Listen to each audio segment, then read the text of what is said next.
يا أيتها النفس المطمئنة ارجعي إلى ربك راضية مرضية فادخلي في عبادي وادخلي جنتي. بسم الله الرحمن الرحيم والصلاة والسلام على أشرف المرسلين سيدنا محمد وعلى آله وصحبه أجمعين. اللهم اجمعنا عليك ولا تكلنا إلا إليك، أرنا اللهم الحق حقا وارزقنا اتباعه وأرنا الباطل باطلا وارزقنا اجتنابه، واجعلنا من عبادك الصالحين وجندك الغالبين وأوليائك المقربين برحمتك يا أرحم الراحمين. Nous sommes à la 13e ou la 14e, je crois, séance de cette série de cours qui est réservée pour parler de l'éthique musulmane, de la moralité musulmane. Et nous avions terminé la dernière fois tout ce qui concernait les dégâts de la langue. Nous nous sommes focalisés sur les dégâts les plus répandus, les plus graves. Et le dernier que nous avions cité, c'était le colportage de la médisance ou bien le colportage de la calomnie. Et aujourd'hui, nous allons essayer d'aborder un deuxième chapitre qui est encore plus important que le précédent. Nous sommes toujours dans le diagnostic de tous les maux et de tous les défauts qui existent chez l'être humain au niveau de sa religiosité. Donc, dans le premier chapitre, on a parlé plutôt des défauts et des dégâts de la langue. Et aujourd'hui, à partir d'aujourd'hui, nous allons nous focaliser sur les maladies du cœur. Nous devons savoir qu'Allah Azza wa Jal nous a prescrit deux grandes catégories d'œuvres. Il y a des œuvres qui sont tributaires du corps, comme le jeûne, comme la prière, comme le pèlerinage. Donc c'est quelque chose qui a un rapport direct avec le corps ou même avec l'argent que nous possédons, que l'on a gagné par le corps. C'est le cas de la sadaqa, de zakat. Mais il y a une autre catégorie d'œuvres qui sont encore plus importantes et qui sont sous-jacents quelque part des autres œuvres. Il s'agit des œuvres du cœur. Lorsqu'on parle de khashiyatullah, de la crainte révérentielle, lorsqu'on parle de mahabbatullah, de l'amour de Dieu, lorsqu'on parle de l'hilm, de la magnanimité, lorsqu'on parle du pardon, lorsqu'on parle de ces choses-là, ce sont des œuvres mais qui se rapportent au cœur. Ce ne sont pas des œuvres qui sont visibles par l'œil, mais ils sont visibles par Allah tabaraka wa ta'ala, et Allah Azza wa Jal récompense ou bien il punit selon qu'on ait bien accompli ou mal accompli ces œuvres. Toujours est-il qu'on considère que les œuvres qui ont un rapport avec le corps ne peuvent être parfaits et parvenir à la complétude que lorsqu'ils se basent sur des œuvres du cœur, des bonnes œuvres du cœur. Et c'est pour cela que les savants disent husnul a'mal nata'iju husnil ahwal. Les bonnes œuvres sont le résultat des bons états du cœur. Les bonnes œuvres sont le résultat des bons états du cœur. Allah tabaraka wa ta'ala, dans Surat al-Mu'minun, au début de Surat al-Mu'minun, dit قَدْ أَفْلَحَ الْمُؤْمِنُونَ الَّذِينَ هُمْ فِي صَلَاتِهِمْ خَاشِعُونَ. Certes, ils sont gagnants, ou bien ils seront heureux, les croyants qui sont humbles dans leur prière. Il n'a pas dit alladhina hum yusallun, qui sont humbles dans la prière. Quelque part, la prière à elle seule ne suffit pas si elle n'est pas accompagnée et couplée avec un autre comportement qui est celui de al-khushu', qui est celui de l'humilité. Et le khushu', ce n'est pas quelque chose qu'on peut détecter et déceler chez quelqu'un. C'est lui-même qui saura s'il est concentré ou pas, s'il est humble ou pas pendant cette prière. Et c'est Allah Azza wa Jal, bien entendu, qui le saura. Et c'est en guise de cette œuvre-là qu'Allah Azza wa Jal va multiplier sa récompense, diminuer sa récompense ou lui retrancher complètement sa récompense. Plusieurs textes scripturaires, qu'il s'agisse du Coran ou des paroles du prophète sallallahu alayhi wa sallam, mettent l'accent sur l'importance du cœur dans la religion, dans la foi ou dans la pratique même religieuse. C'est ainsi qu'on entend Allah Azza wa Jal dit لا تجد قوما يؤمنون بالله واليوم الآخر يوادون من حاد الله ورسوله ولو كانوا آباءهم أو أبناءهم أو إخوانهم أو عشيرتهم أولئك كتب في قلوبهم الإيمان وأيدهم بروح منه. Tu ne trouveras pas parmi les croyants en Allah et au jour dernier ceux qui prennent pour alliés ou qui prennent pour amis ceux qui s'opposent à Allah, à son messager, fussent-ils leurs pères, leurs enfants, leurs frères ou les gens de leur tribu. Pourquoi? Parce que ceux-là, c'est-à-dire ces bons gens, ces bons musulmans, Allah Azza wa Jal a prescrit dans leur cœur la foi. Donc la foi, quel est le réceptacle de la foi? Le verset nous montre que le réceptacle de la foi, ce n'est pas le corps, ce ne sont pas les mouvements, mais c'est le cœur. Ceux-là, Allah Azza wa Jal a prescrit dans leur cœur la foi et il les a soutenus par une aide venant de sa part. On lit la même chose dans Surat Al-Hujurat. وَلَكِنَّ اللَّهَ حَبَّبَ إِلَيْكُمُ الْإِيمَانَ وَزَيَّنَهُ فِي قُلُوبِكُمْ. Plutôt, Allah Azza wa Jal vous a fait aimer la foi. C'est lui qui vous a fait aimer la foi. وَزَيَّنَهُ فِي قُلُوبِكُمْ. Il l'a fait embellir dans vos cœurs. Il l'a fait embellir dans vos cœurs. Autrement dit, tu peux avoir la foi, mais cette foi-là n'est pas embellie dans ton cœur.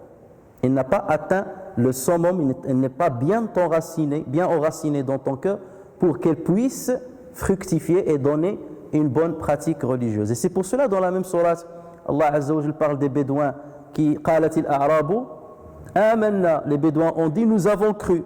Qul lam tu'minu. Dites vous n'avez pas cru. Walakin qulu aslamna. Dites plutôt que vous vous êtes soumis uniquement. Vous accomplissez la prière, le jeûne.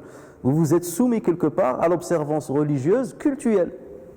وَلَمَّا يَدْخُلِ الْإِيمَانُ فِي قُلُوبِكُمْ. La foi n'a pas encore pénétré dans vos cœurs, ne s'est pas encore enraciné dans vos cœurs. D'où l'importance du travail sur le cœur.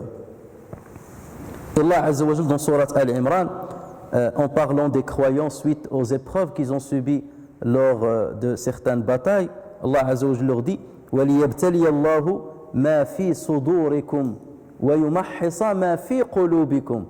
Pour qu'Allah Azza wa Jal éprouve ce qu'il y a dans vos thorax et qu'il purifie ce qu'il y a dans vos cœurs. Dans le même verset, il parle de sudur et de l'qulub. لِيَبْتَلِيَ اللَّهُ مَا فِي صُدُورِكُمْ وَلِيُمَحِّصَ مَا فِي قُلُوبِكُمْ. Éprouvez ce qu'il y a dans vos thorax, ça veut dire est-ce que vous avez de la foi ou vous êtes des hypocrites.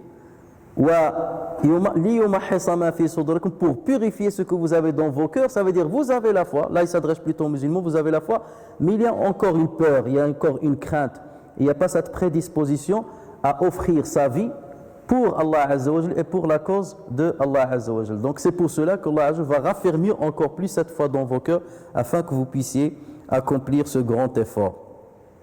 Et regardez le prophète sallallahu alayhi wa sallam dans un hadith rapporté par le Bukhari ou Muslim, dans la fin de ce hadith, le prophète sallallahu alayhi wa sallam dit Ala wa inna fil jasadi mudgha idha salahat salaha jasadu kulluh wa idha fasadat fasada jasadu kulluh. Sachez que dans le corps il y a un morceau de chair, s'il est sain, ceci rend tout le corps sain, et si cette chair est corrompue, ceci rend tout le corps corrompu. Il s'agit en fait du cœur. Et dans un autre hadith rapporté cette fois-ci par Muslim, le prophète sallallahu alayhi wa sallam, il parlait de la crainte de taqwa, la crainte révérentielle, et il a dit at-taqwa ha-huna, at-taqwa ha-huna, at-taqwa ha-huna. La crainte révérentielle ou la taqwa, il n'y a pas un mot qui l'a traduit bien comme il faut. At-taqwa se trouve ici. Et il a fait référence, et il a désigné son thorax. At-taqwa ici, taqwa ici, taqwa ici. Elle n'est pas dans le paraître du musulman. Donc vous voyez combien de fois le prophète sallallahu alayhi wa sallam insiste sur la question du cœur.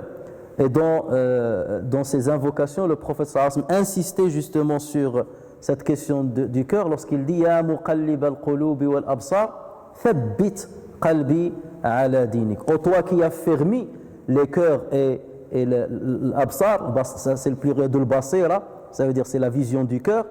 Maintiens et raffermis mon cœur dans ta religion pour qu'il ne glisse pas. Maintiens mon cœur dans la religion. Et c'est un hadith qui a été rapporté par Tirmidhi, par Ibn Majah et par le Hakim qui l'a considéré comme bon, comme Hassan. Alors si, comme on a dit, si le cœur est sain, les œuvres du corps seront pies et bon. Et si le cœur est malade ou il est corrompu, forcément les œuvres n'atteindront pas la complétude recherchée par le croyant qui a compris sur Dieu le message envoyé par le prophète sallallahu alayhi wa sallam et qui a compris comment il faut cheminer vers Allah azza wa jalla. Alors plusieurs maladies spirituelles frappent nos cœurs et leur diagnostic est très important pour pouvoir d'abord les déceler, savoir que nous avons des maladies, savoir les causes de ces maladies, leurs sources et essayer de trouver les remèdes qui sont adéquats et qui sont spécifiques à chaque maladie et à chaque personne. Ça c'est un travail, c'est ça la méditation spirituelle que le musulman doit engager avec lui-même, cette introspection avec lui-même pour dire quelles sont les maladies que j'ai encore dans mon cœur. Tu t'autocritiques, tu te mets comme un juge, tu dédoubles ta personnalité, tu es un juge et tu es en même temps l'inculpé, tu es le coupable, tu es dans le box des accusés et tu viens avec le basira, avec le savoir, avec les textes religieux et tu commences à t'auto-juger. Est-ce que ce que je fais là est bien? Est-ce que là mon cœur est sain à ce niveau-là ou il n'est pas sain? Et tu commences justement à être draconien avec tes attitudes vis-à-vis des autres, vis-à-vis de toi-même, vis-à-vis de ta famille, vis-à-vis de Dieu. Et tu commences à partir de là à déceler où résident les maladies dans ton cœur afin de trouver les remèdes qui sont adéquats pour opérer une thérapie efficace. Et c'est pour cela donc que nous allons, Inch'Allah, dans cette série-là, parler de quelques maladies du cœur, du moins les plus importantes, et essayer de trouver donc, de parler de tous les détails relatifs à ces maladies, ce que Allah Azza wa Jal a dit dessus, ce que le prophète sallallahu alayhi wa sallam a dit dessus, ce que les érudits de notre communauté ont dit dessus, et essayer bien de décortiquer ces maladies, de faire comme une opération chirurgicale sur ces maladies-là, afin de trouver et de proposer les bons remèdes. Nous allons ainsi donc parler de l'ostentation, ça sera le sujet d'aujourd'hui. On va parler de la jalousie, on parlera de l'égoïsme, on parlera de l'orgueil, on parlera de l'avarice, on parlera de la ladrerie, on parlera de l'autosatisfaction, on parlera de la colère, on parlera de l'attachement à l'ici-bas. Et dedans, bien, ça ce sont les grosses maladies, dedans il y a des petites maladies qui leur sont liées. Et si on arrive à comprendre ceci, donc on va bien s'auto-juger, on va bien diagnostiquer notre personnalité et à partir de là, on peut espérer s'améliorer dans notre activité. Donc en plus de l'activité rituelle que nous accomplissons, la prière, le jeûne et tout ça, il y a justement une activité spirituelle qu'il faut engager et c'est pour cela que le prophète sallallahu alayhi wa sallam s'est engagé dans le tafakkur. Tafakkur, c'est un des moyens qui permet, on abordera ça plus tard, un des moyens qui permet justement de cheminer spirituellement. Lorsqu'on voyait le prophète sallallahu alayhi wa sallam qui passait parfois toute une nuit à réciter le Coran, à pleurer alors que ses pieds étaient gonflés, le but c'était pas seulement de réciter, mais c'était quelque part de méditer sur ce qu'il lisait et c'était l'outil par lequel il engageait une introspection avec en face de Dieu. Alors on va parler donc de l'ostentation qu'on a choisi comme terme qui traduit ar-riya, en arabe ar-riya. L'ostentation est de loin la maladie la plus grave du cœur, puisqu'elle contredit un des principes fondamentaux de notre religion qui est l'ikhlas. وَمَا أُمِرُوا إِلَّا لِيَعْبُدُوا اللَّهَ مُخْلِصِينَ لَهُ الدِّينَ. On ne leur a ordonné que d'adorer Dieu avec une sincérité dans leur religion, une sincérité dans leur religiosité. L'ikhlas, ça c'est la chose la plus importante. Et on a dit autrefois que l'ikhlas c'est le fruit de quoi? De tawhid. Et c'est pour cela que dans surat al-ikhlas, le mot ikhlas ne figure pas, mais ce qui figure dans cette surat c'est tawhid. قل هو الله أحد الله الصمد لم يلد ولم يولد ولم يكن له كفوا أحد. Et pourtant, l'intitulé de cette surat c'est al-ikhlas, parce que c'est le fruit de at-tawhid. Ce qui contredit justement l'ikhlas et ce qui contredit l'attestation de l'unicité de Dieu que nous devons avoir, c'est l'ostentation, c'est ar-riya. Donc ça c'est l'opposé de al-ikhlas. Et c'est pour cela que ça représente une maladie très grave sur laquelle il faut vraiment se pencher. Alors tellement cette maladie est grave et néfaste pour le croyant que le prophète sallallahu alayhi wa sallam l'a qualifié de shirk. Il l'a qualifié de l'associationnisme. Parfois, il a qualifié d'associationnisme tout court, le shirk. Parfois, il l'a appelé al-shirk al-asghar, le petit associationnisme, ou bien shirku al-asrar, le shirk discret, diffus, de secret, qui n'est pas vraiment apparent. Ibn Khuzayma, rahimahullah, rapporte dans son sahih, donc Ibn Khuzayma a un recueil de hadiths qu'il considère comme authentiques, donc dans son sahih, il rapporte sur Mahmoud ibn Labid, radiyallahu anhu, qu'il a dit, un jour, le prophète sallallahu alayhi wa sallam est sorti et nous étions rassemblés. Kharaja alayna Rasulullah sallallahu alayhi wa sallam, faqal, ayyuha an-nas, iyyakum wa shirka as-sara'ir. Oh les gens, gardez-vous de l'association secrète. As-sir, sara'ir. Sir, c'est le secret. Le pluriel, c'est sara'ir. Méfiez-vous et gardez-vous de l'associationnisme secret. Shirk as-sara'ir. Qalu ya Rasulallah, wa ma shirku as-sara'ir. Ils dirent, ô messager de Dieu, c'est quoi l'ostentation, ou bien c'est quoi l'associationnisme secret? Le prophète sallallahu alayhi wa sallam répondit, yaqumu ar-rajulu fayusalli fayuzayyinu salatahu lima yara min nadhari ar-rajuli ilayhi fadhalika shirku as-sara'ir. Shirk as-sara'ir, a-t-il dit, c'est lorsque un homme se lève pour accomplir une prière et lorsqu'il voit qu'il est observé par quelqu'un d'autre, il ne ménage aucun effort pour embellir sa prière. Tel est l'associationnisme secret. Ça veut dire, pourquoi cet homme-là a embelli sa prière? Ce n'est pas pour Dieu. Ce n'est pas pour respecter la sunna du prophète sallallahu alayhi wa sallam dont la prière était belle. Non. Mais il l'a fait uniquement parce qu'il y a quelqu'un qui l'observe. Uniquement pour dégager et laisser transparaître une image qui n'est pas fidèle à lui-même. L'image de quelqu'un qui est pieux, l'image de quelqu'un qui est un bon orant, qui est un orant excellent, quelqu'un qui parfait sa manière de prier. Et le prophète sallallahu alayhi wa sallam, il a dit, c'est cela le petit associationnisme ou l'associationnisme secret. L'imam Muslim, rahimahullah, rapporte un hadith sur Abu Huraira radiyallahu anhu qui dit que le prophète sallallahu alayhi wa sallam a dit, inna awwal an-nasi yuqda yawm al-qiyamati alayhi rajulun istushhida fa utiya bihi. Les premiers condamnés le jour de la résurrection, quelles sont les premières personnes qui vont être jugées par Dieu et qui seront condamnées par Dieu le jour du jugement? Il a cité 3 catégories. Le premier, donc, a dit un homme tombé martyr. Un homme tombé martyr. Puis lorsqu'il comparaît, Dieu lui dénombre ses bienfaits. فَعَرَّفَهُ نِعَمَهُ فَعَرِفَهَا. Donc Allah Azza wa Jalla lui dénombre ses bienfaits. Il va lui dire, je t'ai donné la santé, je t'ai donné le pouvoir, je t'ai donné l'argent, je t'ai donné la connaissance, je t'ai donné ceci, je t'ai donné ceci. Il va lui dénombrer tous les bienfaits qu'il lui a donnés. Et l'homme n'hésitera pas à les reconnaître, de dire oui, tu m'as donné ça, tu m'as donné ça, tu m'as donné ça. Ensuite, Allah Azza wa Jalla, il va lui dire, فَمَا عَمِلْتَ بِهَا. Qu'as-tu fait avec ces bienfaits?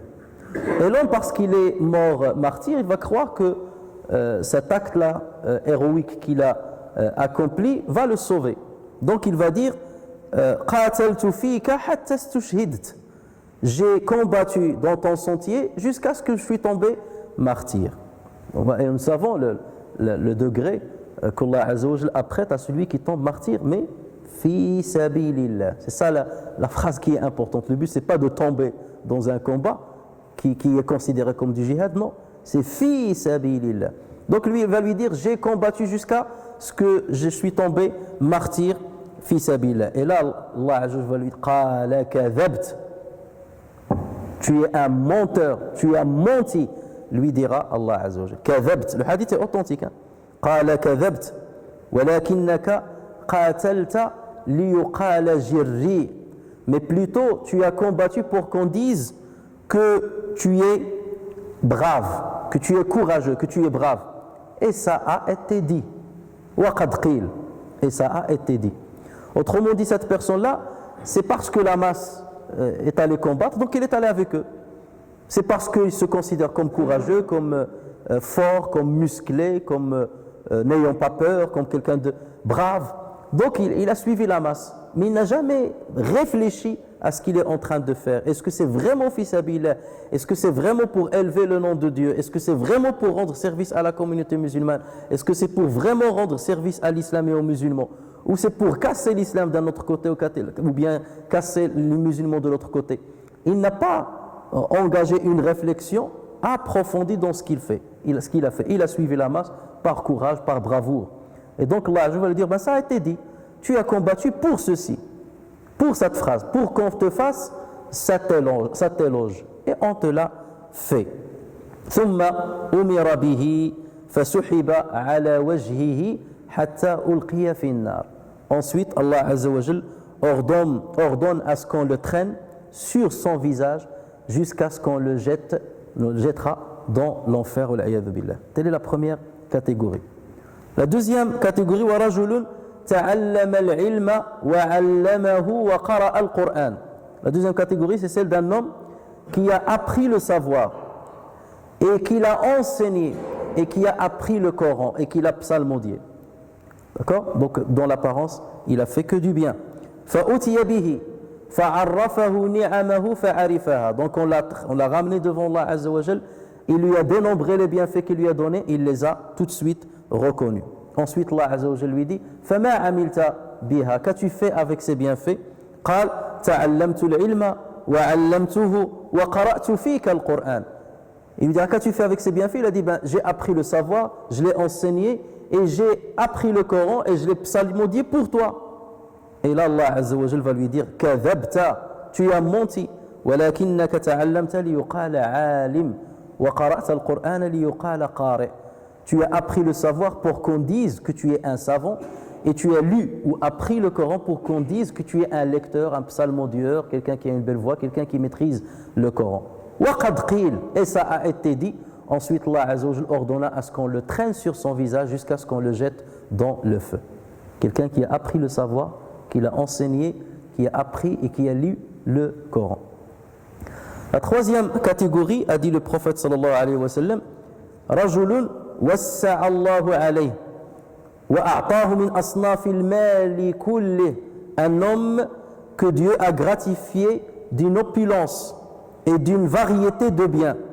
فَأُتِيَ بِهِ فَعَرَّفَهُ نِعَمَهُ فَعَرِفَهَا. Donc on l'a comparu devant Allah Azza wa Jal, qui lui a dénombré ses bienfaits, qu'il reconnaît aussitôt. Ensuite Allah Azza wa Jal lui dira, qu'as-tu fait avec ces bienfaits? Et donc l'homme de répondre, مَا تَرَكْتُ مِنْ سَبِيلٍ تُحِبُّ أَنْ يُنْفَقَ فِيهَا إِلَّا أَنْفَقْتُ فِيهَا لَكَ. Je n'ai pas, il va répondre, je n'ai laissé deux voies où tu aimes nous voir dépenser sans y dépenser pour toi. J'ai dépensé dans tous les domaines où tu aimes qu'on dépense, que les musulmans dépensent. J'ai dépensé de l'argent et de mes biens matériels pour toi.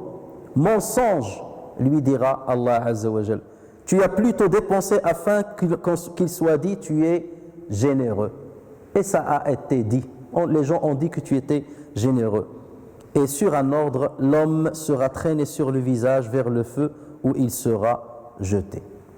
Donc imaginez ce hadith, il fait très peur à ceux qui apprennent le Coran, à ceux qui enseignent la religion, qui apprennent la religion, à ceux qui font le djihad même, fi sabilillah, à ceux qui donnent l'aumône en long et en large, à droite et à gauche, pas parce qu'ils ont fait un bien, mais parce que le cœur ne suivait pas. Parce qu'ils ne l'ont pas fait pour la face de Dieu, mais ils l'ont fait seulement pour que les gens les complimentent, pour que les gens fassent des éloges sur eux. Un homme était kana Sayyafa Muawiya ibn Abi Sufyan. Sayyaf, ça veut dire, vous avez les rois et à l'entrée, enfin là où le roi s'assoit pour accueillir les gens, il y a toujours des gardiens. Et donc des gardiens qui tiennent, c'est des gardes-corps qui tiennent leurs épées à côté du roi. Et donc il y avait un homme qu'on appelle Sayyaf, donc c'était un gardien, un garde-corps quelque part de Muawiya ibn Abi Sufyan. Et lui-même il raconte cette histoire. Il a dit un jour un homme est entré chez Muawiya ibn Abi Sufyan et il lui a rapporté ce hadith sur Abu Huraira, celui que je viens de citer. Il lui a rapporté ce hadith de Abu Huraira. Et là, Muawiyah ibn Abi Sufyan a commencé à pleurer. حتى قلنا قد هلك, jusqu'à ce que nous avions pensé qu'il va s'anéantir. Et on a dit, cet homme a ramené, لقد جاء بشر, cet homme-là a ramené un vrai mal, donc il risque de lui faire du mal. Et il a dit, فلما أفاق, il s'est évanoui, tellement il a pleuré, il s'est évanoui, Muawiyah radiyallahu anhu, il s'est évanoui, et lorsqu'il se réveilla, masaha an wajhih, donc il a essuyé son visage, et il a dit, si ceci, c'est-à-dire si ceci, ce qui a été cité dans ce hadith, sera fait avec ces gens-là, qu'en serait-il pour les autres? Et si ceci sera fait avec des gens qui lisent le Coran, qui apprennent le savoir, qui l'enseignent, qui dépensent sa billah, qui font le djihad, que sera-t-il fait avec les autres? Ceux qui mentent, ceux qui commettent l'adultère, ceux qui volent, ceux qui trichent. Là, on a choisi la crème de la crème. Et ensuite, Muawiyah a dit Sadaqallahu wa rasuluh. Ensuite, il a récité ce verset de Surat Hud. Man kana yuridu al-hayata ad-dunya wa zinataha nuwaffi ilayhim a'malahum fiha wa hum fiha la yubkhasun. أولئك الذين ليس لهم في الآخرة إلا النار وحبط ما صنعوا فيها وباطل ما كانوا يعملون. Ceux qui cherchent la vie présente et sa parure, nous les rétribuerons exactement selon leur action sur terre, sans que rien leur en soit diminué. Tu as travaillé pour l'ici-bas, je te rétribuerai sur l'ici-bas. Tu auras ce que tu as cherché dans l'ici-bas, tel que tu l'as voulu. من كان يريد العاجلة عجلنا له فيها ما نشاء لمن نريد. Celui qui cherche la vie éphémère, nous lui avancerons dans cette vie ce qu'il souhaite. Tu veux l'argent, tiens l'argent. Tu veux la gloire, tiens la gloire. Tu veux la célébrité, tiens. Tu veux qu'on te fasse des éloges, tiens, on va te faire des éloges. Mais dans le delà, ça sera autre chose. Parce que dans le delà, tu seras jugé et récompensé uniquement sur ce que tu as fait pour Dieu, pas pour toi, pas pour ta renommée, pas pour ta réputation, pas pour les autres, que tu as fait exclusivement pour Allah Azza wa Jalla. أولئك الذين ليس لهم في الآخرة إلا النار. Ceux-là sont ceux qui n'ont rien dans le delà sauf le feu. وحبط ما صنعوا فيها وباطل ما كانوا يعملون. Ce qu'ils auront fait ici-bas sera un échec. Ce qu'ils auront fait dans l'ici-bas sera un échec et sera vain ce qu'ils auront œuvré. Sera vain ce qu'ils auront œuvré. Malgré tout ce qu'ils ont fait, les prières et tout ça, ça n'a pas été fait pour Dieu. Voilà le danger. Pourquoi on a dit que c'est la maladie du cœur la plus dangereuse. Pourquoi? Parce que si on a cette maladie-là, et nos prières, nos jeûnes, nos cultes, quelque part ne seront pas du tout rentables parce que le cœur était vraiment malade. Bien entendu, ce hadith, il faut bien le comprendre. Ce hadith ne nous dit pas ne vous engagez pas dans le combat ou l'effort fi sabilillah lorsqu'il y a une nécessité à le faire. Ce hadith ne nous dit pas ne cherchez pas le savoir ou n'enseignez pas le savoir. Le hadith ne nous dit pas ne lisez pas le Coran ou n'apprenez pas le Coran. Le hadith ne nous dit pas ne dépensez pas fi sabilillah dans toutes les voies que Dieu veut. Non. Le hadith, il dit corrige ton cœur et fais ses œuvres. En faisant ses œuvres, corrige ton cœur pour que ces œuvres soient accomplies exclusivement pour Dieu et afin que tu en sois récompensé pleinement. Yazid ibn Aslam rapporte d'après son père que Omar ibn al-Khattab radiyallahu anhu s'est rendu un jour à la mosquée du prophète sallallahu alayhi wa sallam, Masjid al-Madina, et il a trouvé Mu'adh ibn Jabal radiyallahu anhu à côté de la tombe du prophète sallallahu alayhi wa sallam en train de pleurer. Donc, il a trouvé Mu'adh à côté du prophète sallallahu alayhi wa sallam en train de pleurer. Et donc, pourquoi pleures-tu? Lui dit-il. Et Mu'adh a répondu, j'ai entendu des paroles de celui qui est dans cette tombe, c'est-à-dire du prophète. J'ai entendu des paroles de celui qui est dans cette tombe. Et c'est pour ça que je pleure. Et il lui a dit, qu'est-ce qu'il a dit? Il a dit ceci. Inna adna riya'i shirk. L'ostentation dans sa forme la plus simple est une association à Dieu. L'ostentation dans sa forme la plus simple, inna adna, c'est-à-dire le plus bas degré. Inna adna riya'i shirk. L'ostentation dans ses plus bas degrés est une association à Dieu. Wa inna man aada lillahi waliyan faqad baraza Allah bil muharaba. Quiconque se fait un ennemi des bien-aimés de Dieu entre en fait en duel avec Dieu. Et ceci est confirmé par un autre hadith Qudsi, man aada li waliyan faqad adhantuhu bil harb. Celui qui entre en animosité avec un de mes élus, je lui déclare la guerre. Donc je rentre en duel avec lui, entre en duel avec Dieu en guerre, tu verras qui va l'emporter. Forcément, t'as aucune chance, aucune chance. Donc lorsque tu rentres en animosité avec quelqu'un que Dieu aime, toi tu le sais pas, Dieu l'aime et toi tu viens lui faire du mal. C'est comme si tu as déclenché la guerre avec Dieu ou contre Dieu. Et là tu risques gros. وإن من عادى لله وليا فقد بارز الله بالمحاربة إن الله يحب الأبرار الأتقياء الأخفياء. Dieu aime les gens bons, les pieux, les effacés. Al-akhfiya, on peut traduire ça par les effacés. Et ensuite le prophète sallallahu alayhi wa sallam a expliqué ce que ça veut dire les effacés. الذين إذا غابوا لم يفتقدوا وإن حضروا لم يعرفوا. Ceux qui lorsqu'ils sont absents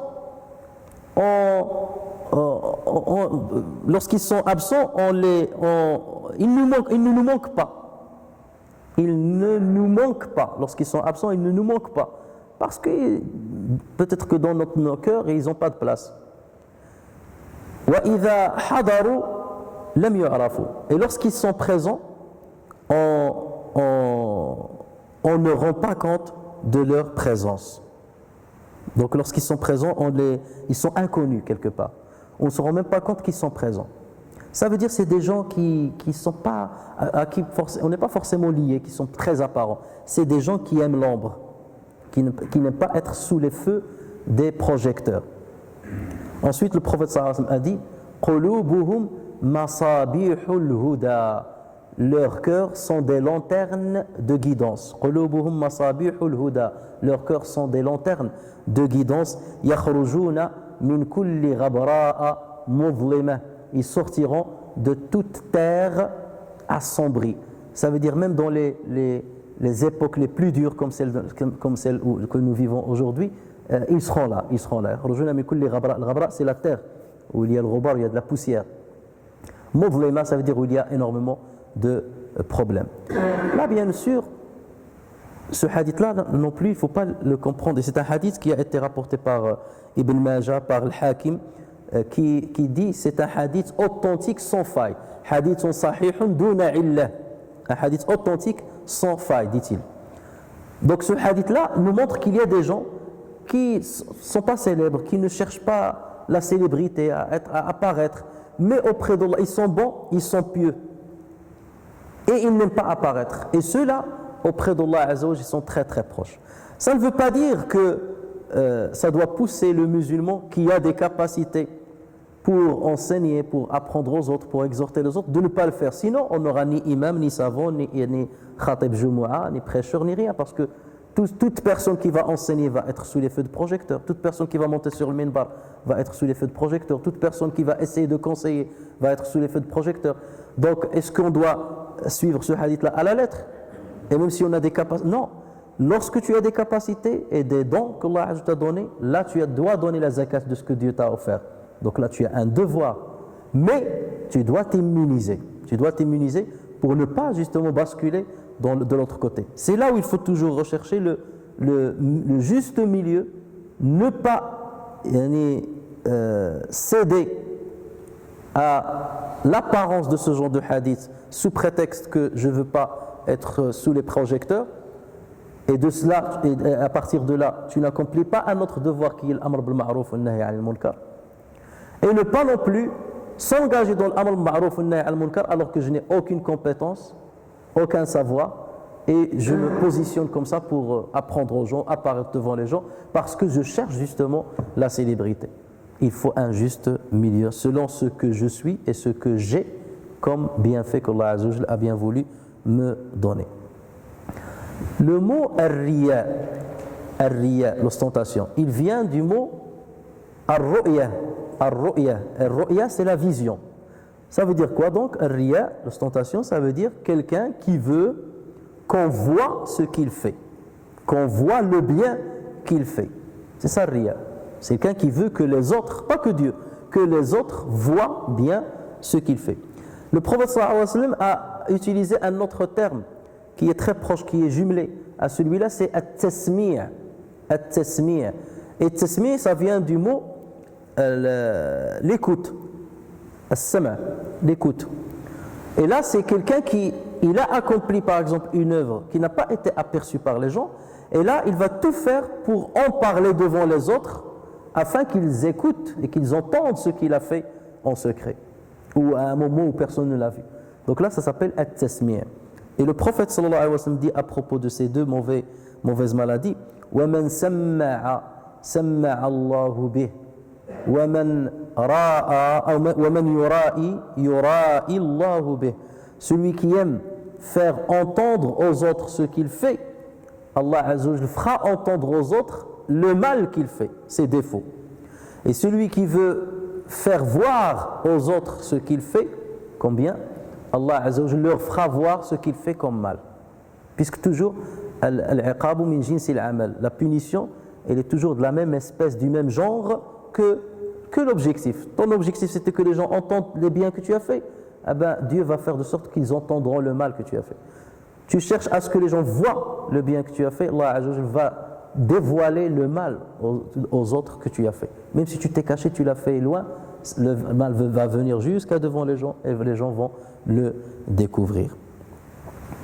Alors maintenant, on va citer quelques paroles, comme d'habitude. On a cité quelques versets, on a cité quelques hadiths du prophète sallallahu alayhi wa sallam.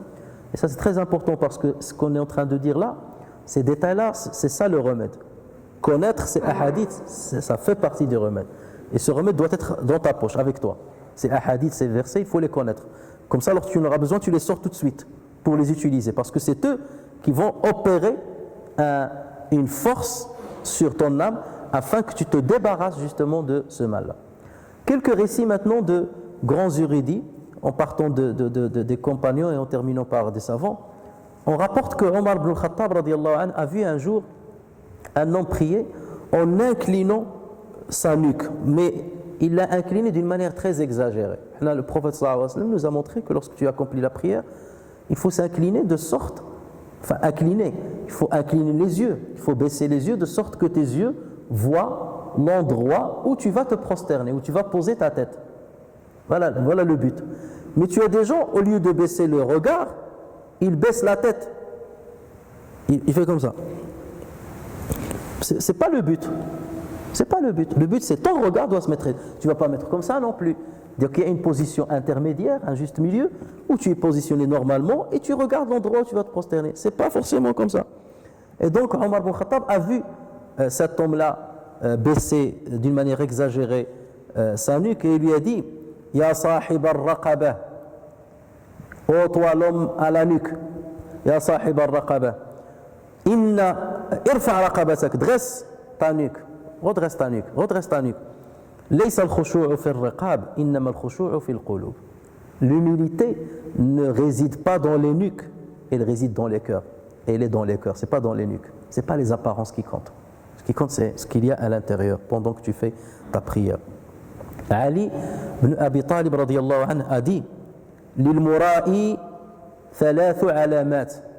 L'ostentateur est dévoilé par 3 signes. Il y a 3 signes qui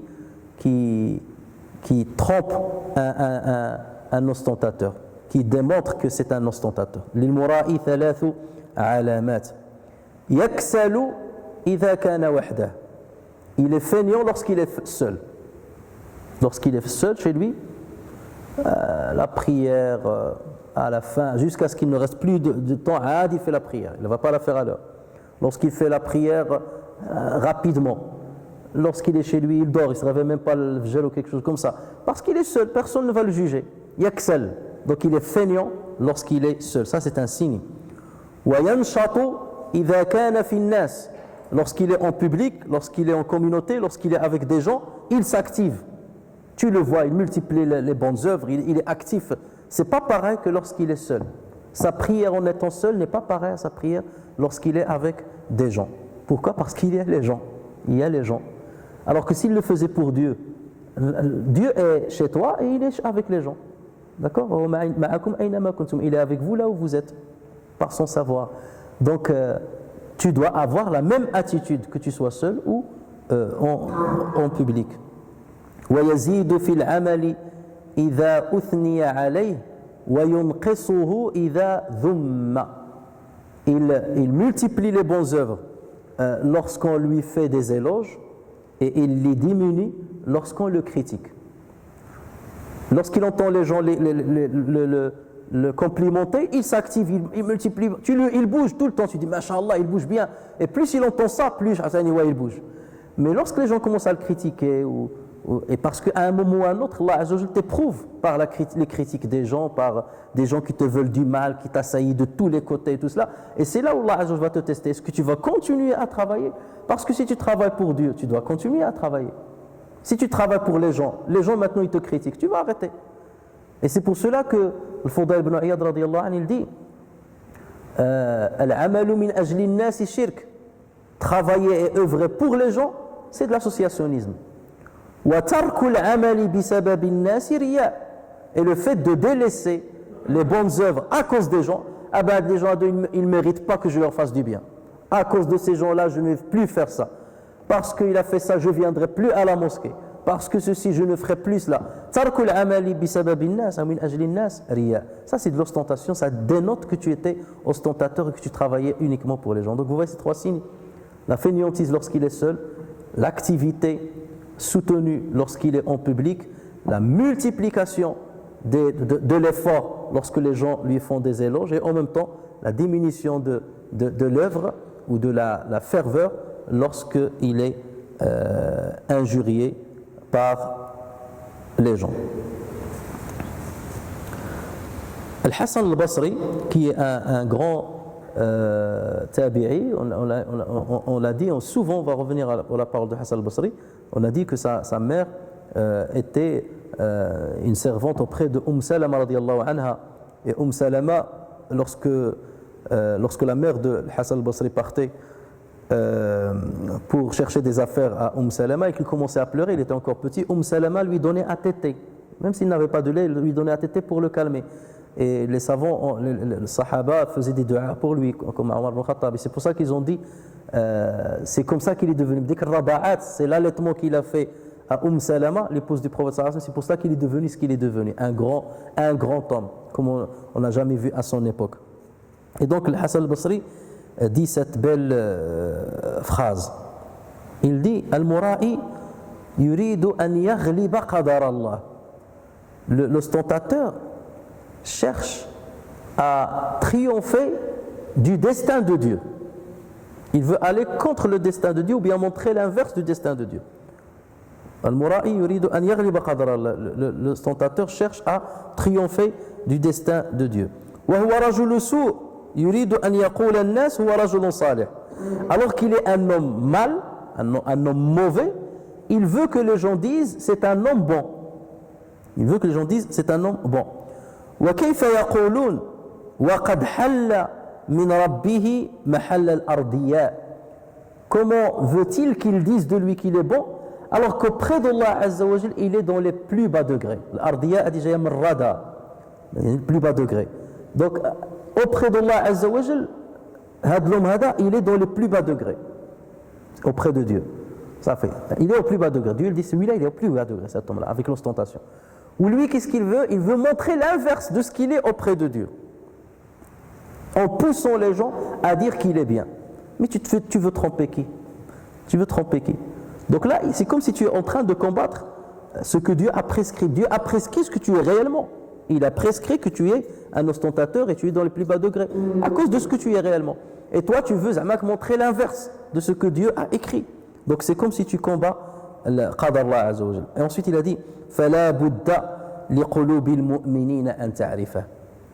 Il est inévitable que les cœurs des croyants dévoile sa vérité. Ça veut dire arrivera un moment où il sera dévoilé par les vrais croyants. Même s'il a tout fait, même s'il a montré que le bien en lui, les vrais croyants vont découvrir sa réalité. Qatada ibn Di'ama. Alors Qatada, il y a deux Qatada. Il y a un Qatada qui était compagnon du prophète sallallahu alayhi wa sallam. Or celui-là, Qatada ibn Di'ama, qu'on citera aussi de temps à autre, lui c'est un tabi'i qui est né en l'an 61 de l'Hégire et qui est décédé en l'an 118 de l'Hégire. Et c'est un muhaddith et il est considéré comme un grand exégète, mufassir. C'est pour ça que vous trouvez toujours Dahhak, Qatada, on les cite beaucoup dans le Tafasir. Donc c'était un grand mufassir du Coran. Et il était aveugle et c'était un grand mémorisateur des hadiths du prophète sallallahu alayhi wa sallam, à tel point qu'il disait, lorsque quelqu'un me récitait un hadith, jamais je ne lui dis de me le répéter. Ça y est, il est scanné dans la tête. Jamais je lui dis qu'il est de me le répéter. Et donc lui, qu'est-ce qu'il a dit? Et il est mort à cause de il a été touché par la peste, par Ta'un, radiyallahu anhu, rahimahullah. Il dit ceci: إذا راى العبد يقول الله تعالى انظروا إلى عبدي يستهزئ بي. إذا راى العبد يقول الله تعالى انظروا إلى عبدي يستهزئ بي. Lorsqu'un homme fait de l'ostentation, Allah Azza wa Jalla dit: regardez mon serviteur, il est en train de se moquer de moi. Imaginez cela. Et rien que cette phrase-là, si vous la mettez dans votre tête, au moment où vous risquez de faire de l'ostentation, et vous dites ça, il se peut que Dieu est en train de dire: mais regardez mon serviteur, il se moque de moi. Il veut montrer qu'il est impieux, qu'il est masha'Allah, qu'il est kada, alors que moi je sais ce qu'il est. Mais tu veux tromper qui? Tu trompes les gens, oui, mais je suis là. Je suis là. Et c'est pour ça qu'on dit que le mura'at ou le riya, c'est contradictoire avec la vraie foi. Parce que celui qui a la foi bien ancrée dans le cœur, il ressent la présence de Dieu avec lui. Il dit: Dieu est avec moi. Et si Dieu est avec toi, est-ce que tu oserais mentir dans ton apparence? Tu ne peux pas. Tu dis: mais Dieu, il dévoile, il est là, il voit ce que je suis. Donc je vais tromper qui? Je trompe les gens, mais Dieu il est en train de me voir. Et j'ai peur des gens et j'ai pas peur d'Allah Azza wa Jal. Et c'est pour ça que c'est une maladie qui est vraiment, vraiment grave. Muhammad ibn al-Mubarak al-Souri, c'est pas Abdullah ibn al-Mubarak, Abdullah al-Mubarak dont on parlera une autre fois. Muhammad ibn al-Mubarak al-Souri, lui, il était le mufti de Dimashq, de Damas. Et c'était quelqu'un qui a rapporté le hadith sur l'imam Malik ibn Anas. Il a vécu à l'époque de Malik ibn Anas, il était son élève. Il a appris de Malik ibn Anas ainsi que de Sufyan ibn Uyayna rahimahumullah. Et il dit: أظهر السمت بالليل أظهر السمت بالليل فإنه أشرف من سمتك بالنهار. أظهر السمت بالليل فإنه أشرف من سمتك بالنهار لأن السمت بالنهار للمخلوقين والسمت بالليل لرب العالمين. لأن السمت بالنهار للمخلوقين والسمت بالليل لرب العالمين. Montre ta bonne prestance. Samt, c'est la bonne prestance religieuse. Tu dis: Ada عنده واحد السمت Hassan, celui-là, lorsque je le vois, il me rappelle Dieu. Et on dit: il a une prestance religieuse belle. Donc il te dit: manifeste et montre ta prestance, ta belle prestance religieuse pendant la nuit, parce qu'elle est plus honorable que celle que tu manifestes pendant la journée. En effet, la prestance religieuse que tu manifestes dans la journée, elle est faite pour les créatures, alors que la prestance religieuse que tu manifestes dans la nuit, elle est pour le Seigneur des mondes. Parce que dans le jour, les gens te voient, donc tu vas montrer que tu es bien, tu es masha'Allah dans ta manière de marcher, de t'habiller, de parler, ainsi de suite. Mais la nuit, les gens ne sont pas là. C'est là où on va voir ta vraie prestance. Est-ce que tu vas pleurer pendant la nuit? Lorsque tu es seul, un homme qui a mentionné Dieu en étant seul, et ses yeux donc ont lâché une arme, ont lâché des armes, des larmes. Est-ce que tu vas te réveiller pour accomplir quelques prières où personne ne te voit? Est-ce que tu vas lire le Coran pendant la nuit où personne ne te voit? Est-ce que tu vas méditer pendant la nuit où personne ne te voit? Donc c'est cela sur quoi il faut renforcer ton action plutôt que le travail de la journée. Alors maintenant, une grande question à laquelle on va essayer de répondre, et peut-être qu'on n'aura pas le temps de tout dire. Par quoi on manifeste de l'ostentation? Quels sont les objets ou les éléments par lesquels on accomplit ou on opère l'ostentation? Alors, il y a 5 éléments par lesquels on opère l'ostentation. On l'opère par le corps, ou bien on l'opère par les habits et l'apparence, ou bien on l'opère par la parole, ou bien on l'opère par les actes, ou bien on l'opère par les amis et nos fréquentations. Voilà les 5 domaines par lesquels qu'on utilise comme moyen pour montrer ou bien pour faire de l'ostentation, par lesquels on fait l'ostentation. Alors l'ostentation par le corps. Il s'agit d'adopter une apparence corporelle cette fois-ci, donc corporelle, qui laisserait entendre aux êtres que tu es un bon adorateur. Comme le fait par exemple de marcher en courbant l'échine. Donc marcher doucement, comme si tu es malade. Tu as 30 ans, 40 ans, tu étais encore fort et montrer que tu es un sage. Il y a des gens comme ça. Je suis un sage. Et courber le dos, comme ce qu'on a dit, celui qui prie et qui courbe vraiment la tête. Ou bien alors tu parles, tu fais là, machallah, tu bouges la tête, tu es dans le fikr, tu vagues avec ton esprit dans la méditation. Donc là, c'est une manière d'utiliser le corps quelque part pour que les autres, pour montrer aux autres, voilà ce que je suis. Donc là, c'est un moyen d'ostentation. C'est le cas aussi de celui qui va laisser par exemple pousser beaucoup sa barbe. Le but n'étant pas de respecter la sunna du prophète sallallahu alayhi wa sallam qui avait la barbe. Et là, il faut bien comprendre ce qu'on dit. Ce n'est pas de dire allez raser vos barbes pour ne pas faire d'ostentation. Ce n'est pas ce qu'on veut dire. Ce qu'on veut dire, pourquoi tu la laisses pousser? Est-ce que tu la laisses pousser parce que c'est une sunna du prophète sallallahu alayhi wa sallam? Mais tu n'as aucun mérite. Tu n'as aucun mérite. Tu as économisé les rasoirs et la poussé. Donc n'importe qui peut le faire. Donc tu ne peux pas être fier de cela. Il n'y a pas de quoi être fier d'avoir une longue barbe. Mais celui qui laisse pousser la barbe, il en est content. À chaque fois, il est content, il la touchant comme ça, machallah. Mais qu'est-ce que tu as fait? Tu l'as laissé pousser ta barbe. Voilà. C'est tout. Est-ce que ça c'est un mérite? Est-ce que ça c'est une bonne œuvre? Oui, il est une bonne œuvre parce que tu as dit je respecte la sunna, mais si tu l'as fait seulement pour dire masha'Allah, regarde sa barbe comment elle est, masha'Allah, pour leur dire je suis un religieux, ou pour leur dire je suis la sunna, donc là c'est dangereux. Là on est en plein dans l'ostentation. C'est exactement comme faire la prière par ostentation, pousser la barbe par ostentation. Donc c'est quelque chose qui a un rapport avec le corps, pour ça. Ou bien tu vas faire semblant d'être fatigué. Les gens, tu marches avec quelqu'un et tu marches doucement. Mais pourquoi tu marches doucement? Ça fait 3 jours que je jeûne, je suis très fatigué. Je n'ai plus mes forces. Mais tu n'avais pas besoin de le dire. Tu n'avais pas besoin de le dire. D'accord? Donc là, c'est une manière de faire de l'ostentation. Bien entendu, il y a ceux qui sont à l'opposé, ceux qui font de l'ostentation mondaine. Alors ceux-là, ils font complètement l'inverse. Au contraire, tu vois qu'il a un gros ventre et il est content de son gros ventre. Et normalement, le fait d'être gros, là, c'est mal. Le prophète sallallahu alayhi wa sallam n'était pas un gros parce qu'il mangeait peu.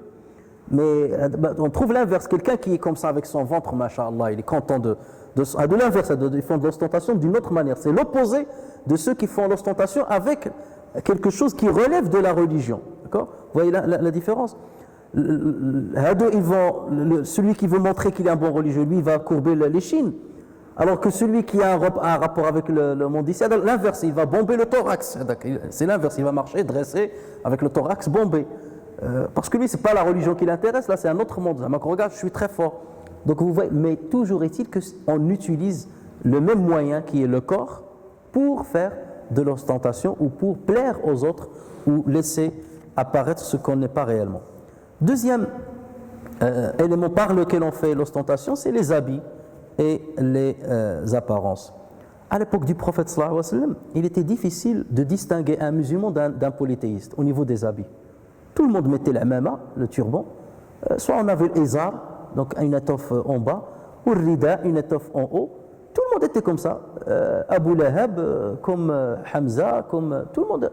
Donc rien ne distinguait les uns des autres, si ce n'est le prophète sallallahu alayhi wa sallam disait que Allah azza wa jalla aime les habits blancs. C'est des petites nuances, ou bien parce que tu te couvres bien, ou quelque chose comme ça. Ou lorsque le prophète m'a dit d'élever les habits, de ne pas les laisser traîner par orgueil. Donc c'est ça qui nous distinguait. Mais au départ, c'était ça. Mais avec le temps, il y a eu l'apparence des sophis, des confréries sophis, qui au départ appliquaient un travail spirituel comme ce qu'on est en train de faire. Un travail soutenu par le Coran et par la sunna du prophète sallallahu alayhi wa sallam, et par Sahaba. Il n'y a pas de philosophie, il n'y a pas d'exagération dans des innovations, rien du tout. Des choses qui sont sophia sunniya, un sophisme sunni, basé sur ce que le prophète sallallahu alayhi wa sallam dit sur cela. Après, les confréries, ils ont commencé à se multiplier. Et on commençait à montrer, il fallait montrer qu'on appartenait à une confrérie. Et là, pour montrer que je suis absorbé par la religion, donc on commençait à mettre des habits en laine. Parce que la laine était n'était pas chère. Et les habits en laine, ou bien des habits troués, déchirés, pour que les gens disent, Masha'Allah, celui-là, il ne s'intéresse pas à la vie, regarde comment il est habillé. Et avec des couleurs, plusieurs couleurs, ou avec une taqiyya qui est verte, et que je suis Darqawi, ou je suis ceci, ou je suis cela. C'est quoi? Je veux montrer pour que dès que les gens me voient, ils disent, c'est un ascète, il est engagé dans la religion. Ou il appartient à telle confrérie, ou il appartient à tel savant, ou il fait partie de telle confrérie. Donc c'est chercher des éloges et chercher des mérites qu'on n'a pas dans notre réalité. Et ce qui est arrivé auparavant, il arrive chez nous au jour d'aujourd'hui au nom de la sunna, au nom du suivi de la sunna, où certaines personnes, d'accord, tu vas couper ton pantalon pour qu'il ne descende pas trop bas, mais est-ce que tu l'as fait parce que tu crois respecter une sunna ou tu le fais par orgueil? Si tu le fais et tu rentres à la mosquée avec une démarche, parfois je vois certains frères, ils rentrent avec une démarche, moi je suis la sunna et vous êtes des mubtadi'a. Tu es en plein dans l'ostentation.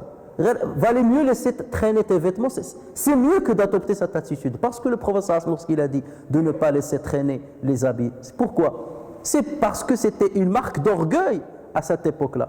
Les maîtres, ils laissaient traîner leurs habits par terre, alors que les esclaves, on leur disait de couper leurs habits. Il fallait pas laisser, il était interdit qu'un esclave aille avec des habits qui traînent par terre. C'était que l'assied, que les maîtres qui avaient le droit de le faire. Et là, pour que le prophète sallallahu alayhi wa sallam montre que tout le monde doit être à pied d'égalité, qu'il n'y a pas de distinction entre un maître et un esclave, il a dit ma fawqa al-ka'bayn fi an-nar, ce qui dépasse le ka'bayn, c'est dans l'enfer. Et dans un autre hadith, il a conditionné cela. Man jarra thawbahu khuyala, celui qui laisse traîner ses habits par orgueil, khuyala, par orgueil. Donc voilà l'intention. Donc là, si l'orgueil est là, quelle que soit la manière dont je m'habille. Il y a certains, toi tu es marocain, algérien, d'origine marocaine, algérienne, et tu t'habilles avec des habits pakistanais. Quel rapport? L'habit pakistanais, ce n'est pas un habit islamique forcément. Habille-toi à la limite avec les habits de ton pays. On te vend, on te dit ça c'est un marocain, il est habillé avec jlaba, hada c'est un syrien, il est habillé comme ça, hada c'est un pakistanais. Pourquoi vais-je obligatoirement m'habiller avec un habit saoudien alors que je suis d'une autre nationalité? À quoi ça sert?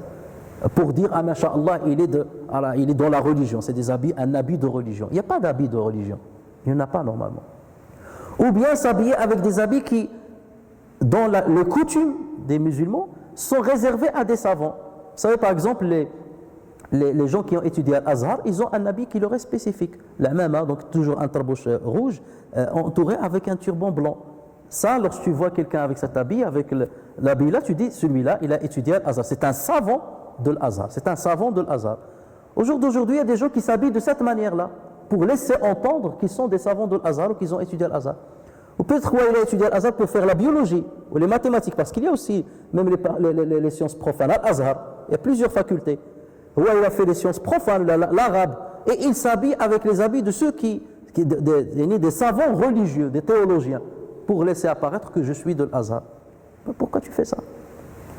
Et on connaissait un savant qui est décédé maintenant, à qui Allah Azza wa Jal a donné un don, c'était un bon exégète du Coran. Il avait des très très belles manières de commenter le Coran, et il avait un habit qui lui était spécifique, avec un tarbouche qui lui était spécifique. On le reconnaissait, et dès que tu vois le tarbouche là, tu dis c'est le savant un tel. Et après sa mort, il y avait un de ceux qui fréquentait un petit peu ses assises, il s'est habillé avec les mêmes habits, il s'est assis sur le même kursi, et il a pris le tsbih, le chapelet, et pour faire doros de tafsir. Zamak, je suis devenu comme... Mais les habits ne font pas le moine. Il est connu, c'est un sommet, et toi tu es plus bas, tu t'es ridiculisé devant tout le monde. Les gens qui savent distinguer, mais c'est quoi cette catastrophe? Pourquoi tu veux imiter? Garde ta personnalité. N'imite pas les autres dans leurs habits ou dans leur... C'est pas parce que je veux mettre le qub au-dessus de ma tête, le premier qub, le deuxième qub, et j'ai 50 degrés en dessous de et je suis de partout, rien que pour montrer aux gens, masha'Allah, je suis un bon religieux. C'est quoi cela? Ça, c'est de l'ostentation, c'est de la pure ostentation. C'est de la pure ostentation. Qu'est-ce qu'il y a derrière ton imaginaire lorsque tu t'es habillé de cette manière? Si tu le fais d'une manière naturelle, normale, même si ces habits-là sont... Voilà, tu aimes bien t'habiller, il n'y a pas de problème. Tu aimes bien t'habiller, c'est comme ça, il n'y a pas de problème là-dessus. L'homme a dit au prophète sallallahu alayhi wa sallam, l'homme aime bien avoir un habit bien et des chaussures bien. Il a dit, c'est pas de l'orgueil ça c'est pas de l'orgueil. Ça c'est bien, au contraire, de montrer les bienfaits par lesquels Allah Azza wa Jalla t'a comblé, surtout si tu fais partie des gens de la religion. De montrer que les gens de la religion, ce n'est pas forcément des pauvres, des déchirés, des gens qui roulent dans des voitures à 20 euros. À quoi le religieux? Dès qu'il roule dans une... Si Allah Azza wa Jalla lui a donné, ah ben non, il ne faut pas qu'il soit comme ça, sinon ce n'est pas un bon religieux. Depuis quand ça a été le cas? L'imam Malik, rahimahullah, radiyallahu anhu, lorsqu'il s'habillait, il choisissait les meilleurs habits. Parce qu'il parlait de la parole du prophète sallallahu alayhi wa sallam, il transmettait la parole du prophète sallallahu alayhi wa sallam, donc il voulait qu'il soit dans la meilleure position. Il mettait les meilleurs parfums avant de parler, par respect à la parole du prophète sallallahu alayhi wa sallam, et il voulait que ni'matullah azza wa jalla apparaisse sur lui. Et c'était le cas de nos grands savants. Il y a l'ostentation par la parole.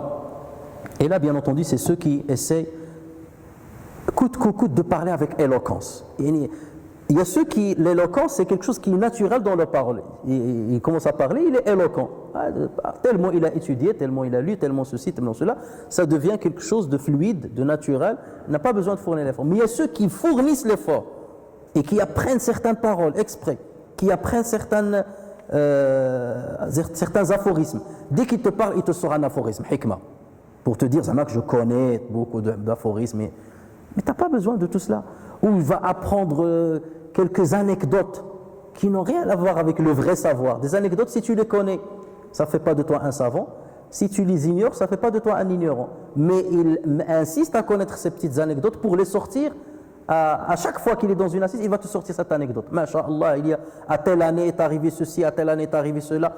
Que je maîtrise. Lorsque tu lui parles, tu lui poses des questions sur ce qui représente le squelette même de la religion, il est complètement ignorant. Complètement ignorant. Tu lui parles de zakat, de nesab de zakat, même nesab de zakat tu ne le connais pas, et tu es en train de parler de choses qui ne te connaissent. Mais c'est grave, c'est par là qu'on commence. Et c'est pour ça que l'imam Malik a dit, lorsqu'on a demandé le savoir, lorsqu'on est parti en quête de savoir, on l'a fait pour nous, pas pour les autres. On apprenait la religion pour nous, pour que je puisse parfaire ma relation avec Dieu. Je ne le fais pas pour les autres, parce que je me suis dit dès le départ, je vais transmettre. J'apprends pour transmettre. Non, j'apprenais pour moi-même. Et parce que je voulais que ça soit que pour moi, Allah Azza wa Jalla a voulu que ça se diffuse à tout le monde. Tu étais honnête et sincère dans ta démarche, donc Allah Azza wa Jalla, dans ce cas, t'a facilité la tâche pour que tu sois écouté et entendu par tout le monde. Et lorsque tu le fais que pour que tu sois entendu par les autres, Allah Azza wa Jalla va faire taire ta parole d'une manière ou d'une autre. C'est le cas aussi de celui qui, à peine tu es en train de parler, tu vas citer un hadith, tu citais un dicton ou bien il te coupe au milieu de ta parole pour dire, Zamak, je connais déjà ce hadith ou ce dicton. Tu dis, le prophète sallallahu alayhi wa sallam a dit, Al-Qalbu, tu dis, Hahuna, oui, je connais le hadith. Laisse-le fait semblant comme si tu ne connaissais pas. C'est comme lorsque quelqu'un te raconte une blague, il te coupe tout de suite, je la connais, c'est ceci, cela. Fais semblant. Parfois, Parfois tu es devant quelqu'un, tu connais 40 000 fois ce qu'il connaît. Il parle et c'est comme s'il a découvert quelque chose, comme s'il est le savant des savants. Et toi tu fais semblant que tu es un élève. Tu l'écoutes, machallah, c'est bien, c'est très bien, c'est très bien. Ouais, mais tu vois, mais laisse-le, donne-lui ce plaisir. Donne-lui à la limite ce plaisir. Mais ne le coupe pas. Mais il y a certains qui sont dans l'inverse, qui n'ont rien et qui coupent les autres. Il y a l'ostentation par l'œuvre. Et là, bien entendu, c'est comme ce qu'on a dit tout à l'heure, le fait d'allonger la prière, le fait lorsque je fais l'ostentation, je fais. Ce qui m'intéresse, c'est pas Subhana Rabbi al-Azim, ce que je vais dire pendant la génuflexion, le recours. C'est pas ce que je vais dire, Subhana, gloire à mon Seigneur. C'est pas ce qui m'intéresse. Ce qui m'intéresse, est-ce que j'ai bien fait les 90 degrés au niveau de mon giron? Voilà. Est-ce que mon dos est bien droit? Et tu le vois en train de pousser le thorax vers le bas pour que ça soit droit, vraiment, parce qu'il y a le hadith qui dit, on dirait si jamais on pose quelque chose sur son dos, il ne tombera pas tellement il est droit. Donc lui, ce qui l'intéresse, c'est les 90 degrés. Ou le problème, c'est que tu ramènes, parfois, je vois certaines personnes, lorsque tu ramènes un rapporteur et tu calcules l'angle, c'est pas 90 degrés, il est devenu à 70 degrés. Le problème, il croit avoir respecté.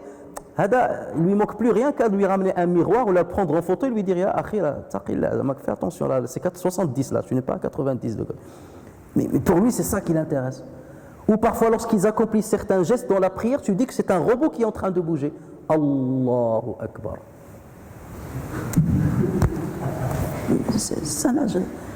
Il faut être naturel dans ta prière. Il faut être naturel. Tu fais pour Dieu, tu n'as pas à faire ces gestes-là. Ou comment tu écartes les jambes, ou comment tu regardes ton doigt lorsque tu fais tahiyyat. C'est vrai, les savants ont dit, le basar dit que ta vision doit être vers le côté de ton doigt, mais lui, tu vois la tête d'un côté et les yeux comme ça en train. Il y a marque, je respecte la sunna, mais il ne se rend même pas compte de ce qu'il est en train de dire dans sa prière. Il ne se concentre même pas dans ce qu'il prononce dans sa prière. Il ne sait même pas ce qu'il lit. Alhamdulillah, Rabbil Alamin, Rahman, Rahim, il ne sait pas ce qu'il lit.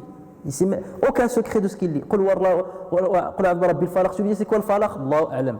Les 70 ou 90 degrés, ah oui, ça je sais, le hadith, je le connais. Le Falaq, tu la lis tous les jours et tu ne la connais pas. Au lieu de s'intéresser à ce qui est essentiel, voilà, il s'intéresse à l'apparence. Donc là, c'est par l'œuvre au niveau de la prière, par l'œuvre au niveau du don, de sadaqa, je dois donner devant les autres. Combien vous avez donné? 1000 euros? Ah ben, donnez-moi, inscrit 1200 euros.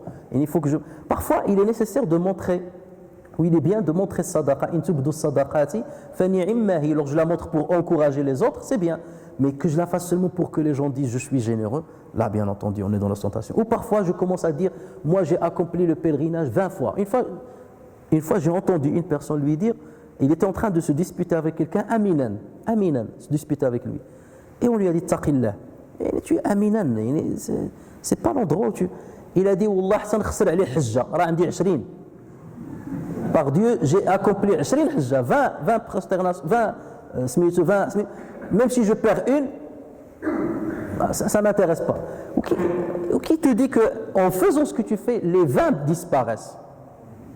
Yahbitu amaluk, à cause de ce que tu viens de dire là. Parce que ça y est, tu crois que ça y est, tu es garanti, c'est garanti pour toi, que ça a été accepté. Ou dans sa tête, je vais faire de toute façon l'année prochaine et je purifierai ce que j'ai commis là. Vous voyez jusqu'à quel point on peut arriver. Et rapidement, le dernier élément par lequel on fait l'ostentation, c'est par les amis et les fréquentations. Tu as parfois des gens qui n'ont pas de valeur et qui veulent fréquenter coûte que coûte ceux qui ont de la valeur, surtout dans le domaine religieux, pour que les gens disent « Ah ben regarde, c'est l'élève d'un tel. » Voilà, il est nul, sa tête, il ne connaît rien de la religion. Mais tous les jours, il est à côté d'un savant ou d'un imam, il le suit partout. Ce n'est pas pour apprendre de lui. Il peut rester avec lui 40 ans, c'est pas pour autant. Tous les savants, ils étaient fréquentés par des milliers et des milliers d'élèves. C'est pas pour autant que tous les élèves sont devenus des savants. Imam Malik, il avait des milliers et des milliers d'élèves. Al-Bukhari, il a rapporté les hadiths à des milliers de personnes. C'est pas pour autant que tous sont devenus des savants. Et il y a certains qui viennent, Sabillah, je suis assis, je profite de la présence de l'Malaïka ou de dua, de salihin, c'est tout ce que je veux. Mais il y a certaines personnes, je suis là pour apprendre véritablement. Celui pour apprendre, pour aller polémiquer avec les autres. Celui qui est là pour dire, Masha'Allah, c'est quelqu'un qui fréquente, qui est assidu aux assises de Cheikh Ante, c'est l'élève de Cheikh Ante. Ou lorsqu'il parle, il va dire mon cheikh un tel a dit, machin. Mais il dit cheikh un tel, pourquoi mon cheikh? Qui es-tu pour que tu sois mon cheikh? Et vous avez des gens qui sont comme ça. Je suis au service de cheikh un tel, je vais le ramener avec ma voiture, je le ramène, je vais avec lui, je l'invite chez moi. Ah, hier il y avait cheikh un tel qui était chez moi. Zamak, là, je suis un copain avec lui, nous sommes des intimes. Ou il te raconte une anecdote sur ce cheikh, Zamak, il me dit ce qu'il ne vous dit pas. Moi je suis un habitué, Zamak, je fais partie de la famille des savants. Donc entre nous on parle comme ça. Tu te ridiculises encore plus auprès des gens qui ont de la lucidité d'esprit. Donc ça, ce sont des outils que certains utilisent pour faire de l'ostentation, mais ils ne se rendent pas compte qu'ils sont en train de piétiner la beauté de la religion, qu'ils sont en train de faire l'inverse de ce qu'ils doivent manifester dans leur religiosité. Et c'est pour ça qu'il est important de déceler cette maladie-là. Et Inch'Allah, on continuera, bi'idhnillah, la semaine prochaine, à voir les objectifs de cette attitude-là, et voir un petit peu comment décortiquer cette maladie, encore plus la décortiquer, et pour essayer de trouver les remèdes qui pourront donc nous donner une bonne thérapie de cette maladie. Nafa'ani Allahu wa iyyakum bil Qur'an al-Karim wa bi hadithi sayyidil awwalin wal akhirin wa ghafara Allahu li wa lakum wa li sa'iril muslimin. Subhanakallahumma wa bihamdika ashhadu an la ilaha illa anta astaghfiruka wa atubu ilayk. Subhana rabbika rabbil izzati amma yasifun wa salamun 'alal mursalin walhamdulillahi rabbil alamin.